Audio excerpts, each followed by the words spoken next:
जो डेलीगेशन है वो पहुंच के अब मुलाकात होगी।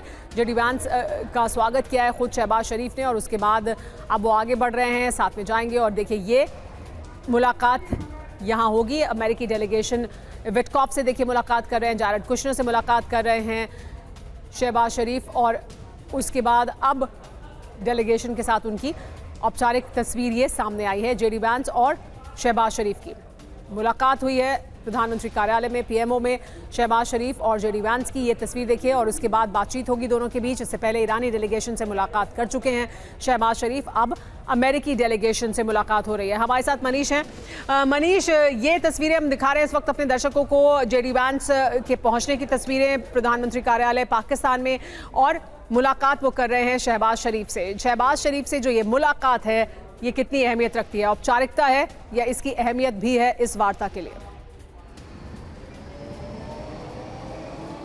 देखिए, वैसे तो ये एक डिप्लोमेटिक औपचारिकता होती है कि अगर कोई राष्ट्राध्यक्ष किसी दूसरे देश में आए, चाहे जिस भी कारण से आए, तो वैसे में आप हेड ऑफ स्टेट के बीच में मुलाकात होती है। लेकिन हाँ, यहाँ पर तो शहबाज शरीफ जिस भी भूमिका में हो, फैसिलिटेटर कहिए या मीडिएटर या फिर जो भी कहिए आप उसे, पाकिस्तान उसे अलग अलग तरीके से पेश करता है। लेकिन शहबाज शरीफ के साथ अब जब जेडी वैंस की मुलाकात हो रही है तो इसके बाद असली मुलाकात होनी है, जिस काम के लिए जेडी वैंस वहाँ पर पहुंचे हैं। बहरहाल जेडी वैंस जरूर ये हो सकता है शहबाज शरीफ को कह दें कि तुमने अब तक अच्छा काम किया, हमारे लिए अच्छी व्यवस्था की है, तो जब हम यहाँ से लौट कर जाएंगे तो देखेंगे कि तुम्हारे लिए IMF का लोन दिलवा सकते हैं कि नहीं, या UAE का लोन एक्सटेंड करा सकते हैं कि नहीं। हमें ध्यान में रखना होगा कि लोन मिल जाए अच्छी बात है, लोन अटक ना जाए वो ज्यादा मुश्किल है। लोन मिल जाएगा बहुत अच्छी बात है, नहीं भी मिले स्थिति जस की तस बनी रहे वो भी अच्छा है, लेकिन लोन अटक जाए, जो दिया है वो भी वापस मांग लें, वो मुश्किल है ना, वो भी हो सकता है क्या?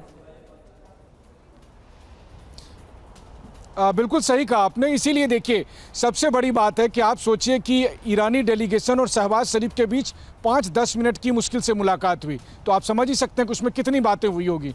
और इसीलिए हम कह रहे हैं कि ईरानी डेलीगेशन की तरफ से ये बार बार कहा जा रहा है पाकिस्तान को कि देखिए आपने हमें बुलवाया है, देख लेना, अगर अमेरिका ने धोखा दिया तो हम आपको भी नहीं छोड़ेंगे। मनीष, अगर हम डिप्लोमेसी के स्तर पर, प्रोटोकॉल के स्तर पर क्या हो रहा है, इसे अपने दर्शकों को अगर समझा पाएं।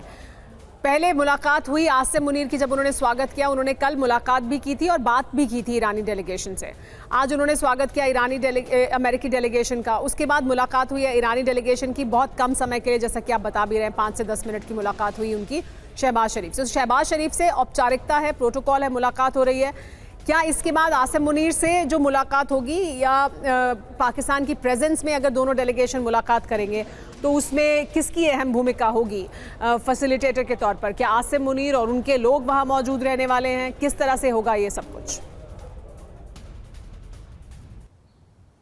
बिल्कुल, देखिए, डिप्लोमेटिक तकाजा यही कहता है कि जब कोई मेहमान आपके घर में आता है और आप अगवानी के लिए भेजते हैं, तो उस वक्त तो आसिम मुनीर साहब वहाँ पर थे और जब ईरानी डेलीगेशन आया तब तो वो वर्दी में थे, पोजीशन ऑफ स्ट्रेंथ दिखा रहे थे, पाकिस्तान की ताकत दिखा रहे थे। लेकिन लगता है कि फिर मुनीर साहब के पास एक ही वर्दी थी जो सुबह साफ होकर आ नहीं पाई, तो मजबूरी में वो सूट पहनकर जेडी वैंस की अगवानी करने के लिए पहुंचे थे नूर खान एयरबेस में। लेकिन अब जबकि पाकिस्तान